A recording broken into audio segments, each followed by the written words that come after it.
इसके अंदर काम, क्रोध, लोभ, मोह, हिंसा, देश, कितना सदगुण, अवगुण, सब गुण, सब विकार, चतुर्विंशति तत्व, सबसे बना हुआ ये शरीर रूपी जीवात्मा उसमें है।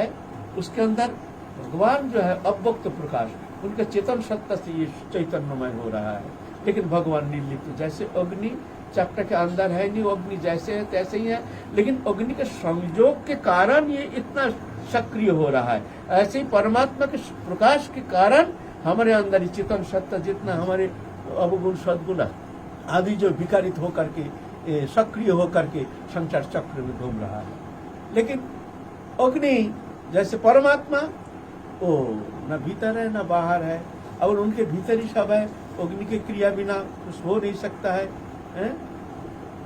तो उसके अंदर है और नहीं भी है, नहीं है जैसे है तैसे है। लेकिन उनका जो अग्नि ताप, वो ताप जाकर के उसको तापित करके उसको सक्रिय कर देता है। ऐसे ही भगवान की चैतन्य सत्ता ये संपूर्ण जीव चैतन्य सत्ता में सक्रिय होकर के बन गया। चपटा जैसे एक अलग वस्तु पदार्थ है, लेकिन वो अग्नि के संयोग से वो सक्रिय हो जाता है, तप्त हो जाता है, तापित हो जाता है। ऐसा ही चेतन सत्ता के द्वारा सक्रिय होकर जीव चैतन्य सत्ता खेल रहा है।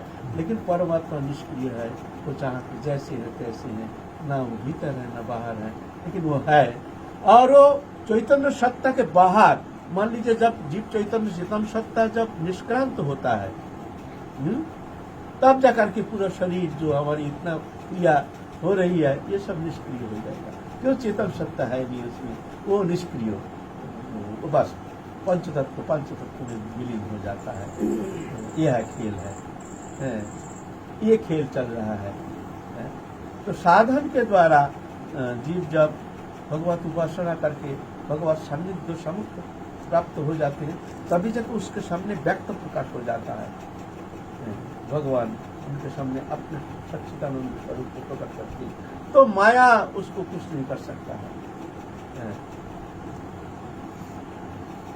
ईश्वर सर्वभूतानि निर्देश अर्जुन तिष्ठते भ्रमयान सर्वभूतानि जंतुर्हनि माया। भगवान माया के द्वारा, स्वयं नहीं, माया के द्वारा घुमा रहे हैं, माया के द्वारा संसार चक्र में घुमा रहे हैं। और जीव माया मोहित होकर के संसार चक्र में प्रकृति को सत्य मान करके, माया को सत्य मान करके, माया में ही आनंद है जान करके, माया ही उनके सब कुछ है ऐसे जान करके माया में लिप्त होकर माया के साथ खेल रहे हैं। अपरमितस्तन्यम प्रकृति में परम जीवभूता महाभाव जयदम कार्य जगत। वो चेतन सत्ता, जीव चैतन्य सत्ता, उसको कहते हैं चिदाभास, इसको कहते हैं चिदाभास। वो ये प्रकृति के साथ मिलकर के सक्रिय होकर के सृष्टि रचना करके, सृष्टि के साथ दोनों मिलकर के, प्रकृति पुरुष दोनों मिलकर के ये सृष्टि रचना करते हैं, खेलते हैं। इस तरह से संसार में खेल रहे हैं। तो भगवान कहते हैं ये मैं खेल रहा हूँ, मेरा खेल है। माया के द्वारा जीव जगत इस तरह से मैं नचा रहा हूँ। जंत्र रूढ़ानी माया, जैसे जंत्रों रूढ़ पुतला जैसे खेलते हैं, नचाते हैं। एक पुतला बनाते हैं, लकड़ी का पुतला, इधर है कि नहीं मालूम नहीं, हम लोग दिखे हैं बचपन में।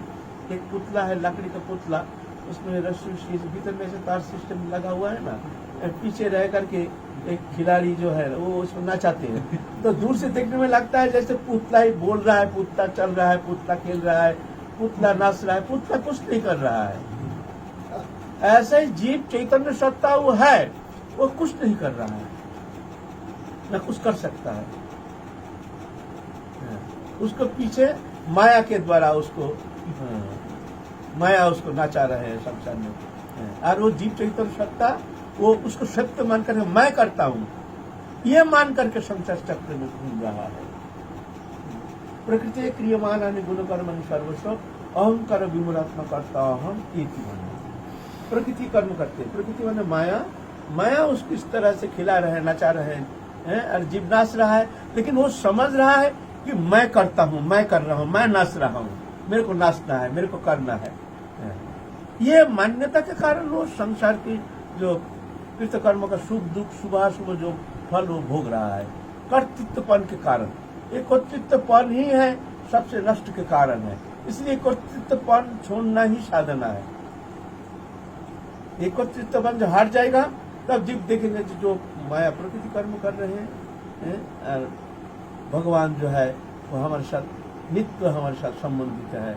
जानकर के भगवान के सम्मुख को प्राप्त करके वो निश्चल हो जाता है, प्रकृति से मुक्त होकर के अलग होकर के वो फिर आनंद को अनुभव करना शुरू कर देते भगवान के पास, है ना। कार्य कारण कर्तृत्व है तो प्रकृति उच्चते। कर्म जो हो रही है, हम जो कर्म कर रहे हैं उसका कर्तृत्व कौन है? ना प्रकृति। खा रहे हैं, पी रहे हैं, दिख रहे हैं, सुन रहे हैं, चल रहे हैं, बोल रहे हैं, इसका कर्ता कौन है? प्रकृति। कार्य कारण कर्तृत्व है तो प्रकृति उच्चते। पुरुषो सुख दुखन भोक्तृत्व हेतु उच्चते। पुरुष सुख दुख का कर्ता अपने को मान रहा है, कर्ता है नहीं, कर्तृत्वपन। पुरुष सुख दुख का भोक्तृत्व, भोक्ता हेतु, इसका कारण कौन है? वो भोक्तृत्वपन। पुरुष ही भोगते प्रकृति जान गुणान। पुरुष माने जीव चैतन्य सत्ता, प्रकृति के जो गुण समूह सत्य रजतम 3 गुण आवृत होकर के, बद्धता से प्राप्त होकर के, उसका गुण समूह आवृत होकर के वो मान लेते हैं कि मैं ही करता हूं, और उस गुण के कारण कर्म का शुभ शुभ फल वो अपने को भोक्ता मान रहा है, भोक्ता नहीं है। पुरुष ही भोगते, भोग रहे हैं प्रकृति जान गुणान, प्रकृति के गुण समूह को भोगते हैं। कारणम, इसलिए सदसज्जनी जन्म, सज्जनी जैसे कर्म है वो कर्म के कर्तृत्व फल के कारण शुभ कर्म होता है तो शुभ जोनि, अच्छा जोनि मिलता है, मनुष्य जोनि आदि, शुभ जोनि, तीर्थक जोनि आदि, सर्प आदि जोनि आदि, ये सब जोनि में जन्म लेता है कर्म के कर्तृत्व फल के कारण। ये खेल है। ये कर्तृत्वपन को छोड़ना ही साधना है, और ये कर्तृत्वपन छूट गया तो साधन समाप्त। जस्य नाहं कृत भवबुद्धि जस्य मरिपते होत्तपि स्वयं लोकं न हंति न निवर्तते। जस्य न अहं कृत भाव, जिसका मैं करता हूं ऐसा भाव नहीं है। तो जानते हैं जो प्रकृति कर्म कर रहे हैं, प्रभु की इच्छा से कर्म हो रही है, मैं करता नहीं हूं, मैं तो बस हूं इस घट में, और प्रभु से हमारा नित्य संबंध, जगत से हमारा संबंध था नहीं, है नहीं, होगा नहीं, होता नहीं, हो नहीं सकता, और प्रभु से हमारा कभी बिछोड़ था नहीं, है नहीं, होगा नहीं, हो नहीं सकता। ये बोध उसको तीव्र हो जाता है। इस बोध में स्थित होकर के शिव प्रकृति से वो अलग समझना शुरू कर देते हैं, और भगवान के जो लीला स्मरण करते हैं, भगवान के राधा कृष्ण जुगल लीला विलास चिंतन करते हैं, उस चिन्मय दिव्य लीला में ही वो आनंद लेते हैं।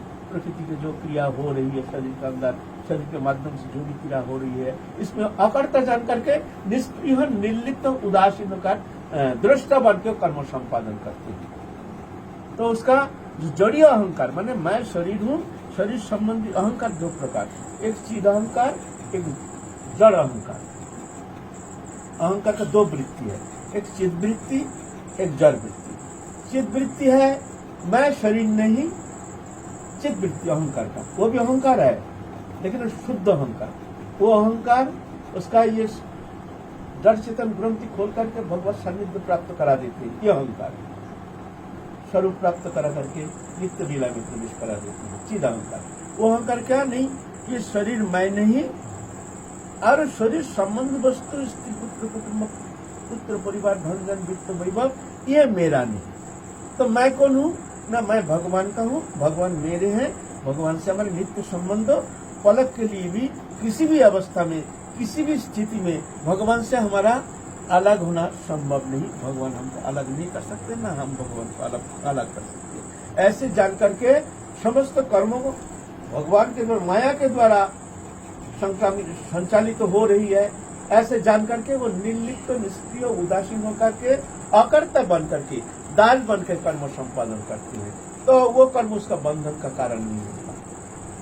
यह है अहंकार का चित्त वृत्ति। वह मैं रहता है लेकिन वो मैं शरीर नहीं, मैं भगवान का हूँ, भगवान मेरा है, यह अहंकार। और जड़ीय अहंकार, जड़ अहंकार क्या है? मैं शरीर हूँ, मैं जो आत्मा हूँ, मैं भगवान का हूँ, मैं भगवान का ही अंश हूँ, नित्य संबंध भगवान से हमारा अविच्छिन्न अखंड संबंध, ये नहीं, शरीर ही मैं हूँ, शरीर का परिवर्तन से अपना परिवर्तन समझने लगते हैं। शरीर का परिवर्तन होता है, जब बच्चा रहता है सब कहता है मैं बच्चा हूँ, जब बालक होता है तो कहता है मैं बालक हूँ, जब किशोर अवस्था प्राप्त करता है तो कहता है मैं किशोर हूँ, जब जवानी आ जाती है तो कहते हैं मैं जवान हूँ, जब वृद्ध अवस्था आ जाती है तो कहते हैं मैं वृद्ध हूँ।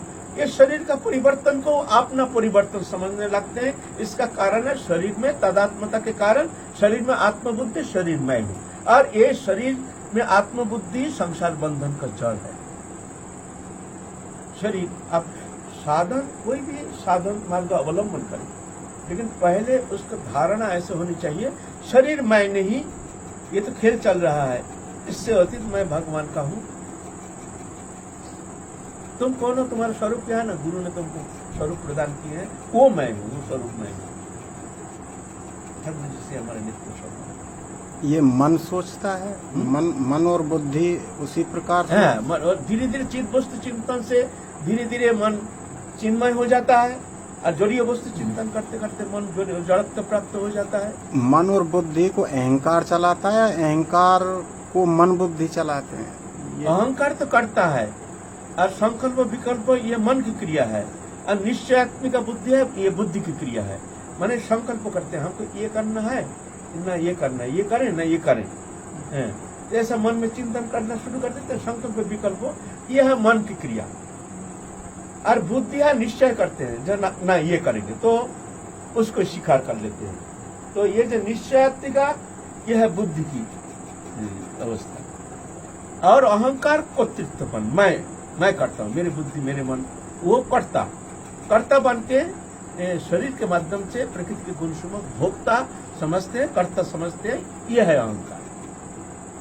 ये जब प्रकृति में लिप्त होता है तो अहंकार संसार बंधन का कारण होता है, और अहंकार जब भगवत चरण में समर्पित होता है तो इसका मुक्ति का कारण होता है, वो अहंकारी। लेकिन जब प्रकृति से लिप्त होकर प्रकृति के गुण समूह भोगता है, खाना पीना दृश्यमान जगत अच्छा लगता है, स्त्री पुत्र कुटुंब परिवार धन जन वित्त वैभव अच्छा लगता है, ये भी अहंकार है ना। लेकिन तो अब ये अहंकार बंधन दशा प्राप्त होकर के संसार चक्र में जाता है, संसार चक्र में जीवात्मा को फंसा करके ले जाता है। और ये अहंकार जब नहीं मैं भगवान का हूँ, भगवान मेरा है, उनसे हमारे नित्य संबंध हो, छोड़ो जो आया जो गया, क्या हमारा क्या आया क्या गया, न इससे हमारा संबंध था, न है, न होगा, न हो सकता है, जाकर के उदासीन हो जाती है।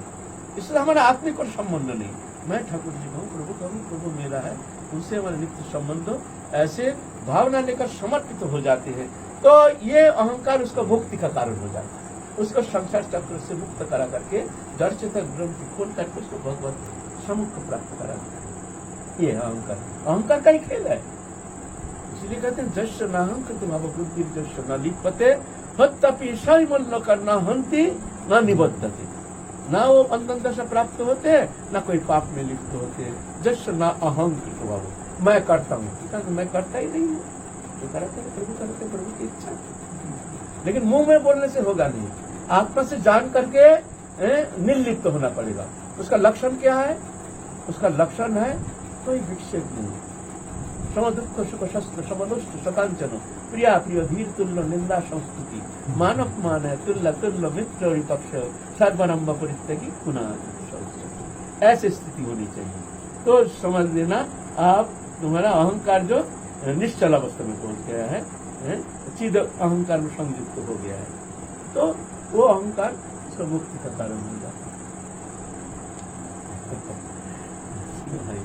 तो क्या प्रश्न किए थे? प्रश्न क्या था? हाँ, ईश्वर भगवान सबके भीतर रह करके, तो भगवान और माया अंधकार और रोशनी दोनों जुगपत कैसे रह सकते हैं? भगवान यहाँ अव्यक्त रूप में, चेतन सत्य रूप में है, बस इतना ही उनका अव्यक्त प्रकाश। माया तत्मिदं सर्वं जगत अव्यक्त मूर्ति, जो दिख रहे हैं सब भगवान का प्रकाश है, लेकिन व्यक्त प्रकाशित है। जिस व्यक्त प्रकाश के लिए हम साधना कर रहे हैं, वो व्यक्त प्रकाश, वो समुख जब हम प्राप्त हो जाएंगे, तो जगह हमारा माया रूपी जो अंधकार है, ये हमको फिर आवरित नहीं कर सकता है, कि वो हट जाएंगे। तो समुख जितना प्राप्त करते रहेंगे, जितना मन भगवत उन्मुख होता जाएगा, ऑटोमेटिकली अज्ञान जो अंधकार है ये नष्ट होना शुरू हो जाएगा।